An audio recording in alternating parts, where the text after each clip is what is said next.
എല്ലാവർക്കും പുതിയ ഒരു വീഡിയോയിലേക്ക് സ്വാഗതം. ആശീർവാദ് സിനിമാസിന്റെ ബാനറിൽ ആന്റണി പെരുമ്പാവൂരാണ് ചിത്രം നിർമ്മിച്ചത്. ഒരു ഫൺ ഫാമിലി ഡ്രാമ സിനിമയായിരുന്നു ബ്രോ ഡാഡി. ശ്രീജിത്ത് എന്നും ബിബിൻ ജോർജുമാണ് ചിത്രത്തിന്റെ തിരക്കഥ എഴുതിയത്. ഒട്ടേറെ രസകരമായ രംഗങ്ങൾ ബ്രോ ഡാഡിയിലുണ്ടായിരുന്നു. ബ്രോ ഡാഡി ചിത്രം സംവിധാനം ചെയ്തതിനെക്കുറിച്ച് പൃഥ്വിരാജ് റിലീസിന് മുന്നേ അന്ന് ഒരു കുറിപ്പ് പങ്കുവച്ചിരുന്നു. ഞാൻ ആകസ്മികമായി ഒരു സംവിധായകനായി മാറിയതാണ്.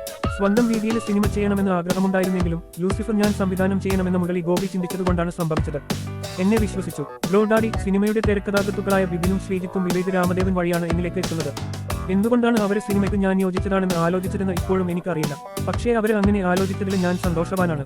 ബ്രോ ഡാഡി സിനിമയിലെ നായകനാകാൻ ആദ്യം തീരുമാനിച്ചിരുന്നത് മമ്മൂട്ടിയെ ആയിരുന്നു എന്ന് സംവിധായകൻ പൃഥ്വിരാജ് ഒരു അഭിമുഖത്തിൽ വെളിപ്പെടുത്തി. എമ്പുരാൻ സിനിമയുടെ പ്രൊമോഷനുമായി ബന്ധപ്പെട്ട അഭിമുഖത്തിലായിരുന്നു അദ്ദേഹം ഇത് വ്യക്തമാക്കിയത്. ബാലപശ്ചാത്തലമായ ഒരു കഥയായിരുന്നു ആദ്യം ആലോചിച്ചിരുന്നത് എന്നും പ്രണയ നായകനായ അച്ഛൻ കഥാപാത്രമായി മമ്മൂട്ടി ക്യൂട്ട് ആകുമായിരുന്നുവെന്നും പൃഥ്വിരാജ് വ്യക്തമാക്കി. മമ്മൂട്ടിക്ക് ആ കഥ ഇഷ്ടമായിരുന്നു. എന്നാൽ അന്നത്തെ സാഹചര്യത്തിൽ മമ്മൂട്ടി സിനിമ പെട്ടെന്ന് ചെയ്യാനാകുമായിരുന്നില്ല. കോവിഡ് സാഹചര്യത്തിൽ മോഹൻലാലിനെ പിന്നീട് ചിത്രത്തിൽ നായകനാക്കുകയായിരുന്നു എന്നും പൃഥ്വിരാജ് വ്യക്തമാക്കി. Please like, share, subscribe.